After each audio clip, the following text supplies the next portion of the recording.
Hello বন্ধুরা, good morning.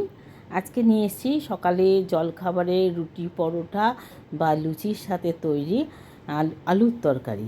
আলুর তরকারিটা খুবই অসাধারণ হয়। আমি আলুর তরকারিটা বানিয়েছি মাত্র 3 মিনিটে। যেহেতু আমার আলুটা সেদ্ধ করা ছিল, আপনারা জানেন আমি আলু অন্যান্য তরকারির সাথে সেদ্ধ করে রেখে দিই। তো যাই হোক, একবারে সমস্ত আলু সেদ্ধ যেহেতু করি, এই রুটির তরকারি আলুটাও সেদ্ধ করে রেখেছি। প্রথমে অল্প সামান্য 1 চামচ সর্ষের তেল দিয়ে দিলাম। তার মধ্যে দুটো কাঁচা লঙ্কা, আপনারা যেরকম ঝাল খান গোটা বা জিরে যেভাবে খুশি দিতে পারেন। আর দিয়ে দিলাম সাদা জিরেটা কিন্তু একটুখানি বেশি দিতে হবে, তার কারণ একটা জিরের ফ্লেভারের দরকার, কারণ এটা জিরা আলুর তরকারি।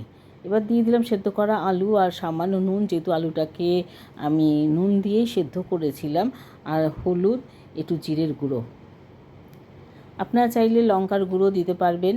আর আমি যেহেতু একেবারেই অল্প তরকারি করছি আমার শাশুড়ি মায়ের জন্য, আর এটা দেখুন আমি ঠিক 3 মিনিটেই করব, আর লাগবে কিন্তু অল্প একটু আদা। এবার আপনারা পেস্টও দিতে পারেন, আবার ঘষে নিয়েও দিতে পারেন, যেমন খুশি তেমন। আদাটা কিন্তু একটু দিতে হবে। আর একটু সামান্য চিনি, আমি যেহেতু উনি বয়স্ক মানুষ, আমি সামান্য একটু জলও দেবো। এই যে অল্প একটু জল দেবো, যাতে একটু গায়ে গায়ে লেগে থাকবে, তাহলে রুটিটা খেতে ওনার সুবিধা হবে। অল্প একটু চিনি দেবো সামান্য। এইসব তরকারিতে আমি তো রুটি খাই না, আমার বড়ও খাবে না আলুর তরকারি। এবার শাশুড়ি মার জন্য করা।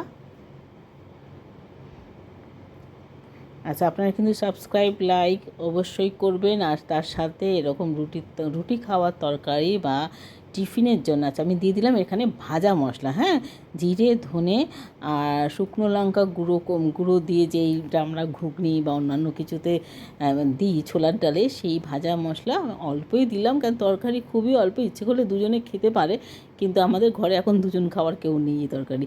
যাই হোক, খেতে কিন্তু খুবই সুন্দর হয়েছিল, কারণ আমি চেক করেছি যে নুনটা বেশি হয়ে যায়নি। তো কারণ রুটির তরকারিতে নুনটা একটু কম হলেই ভালো হয়। আর আমার এবং আমার শাশুড়ি মার দুজনেরই প্রেশার হাই, কাজে আমরা কিন্তু পাতে নুন নিই না। এই যে এরকম এসছে লুকটা।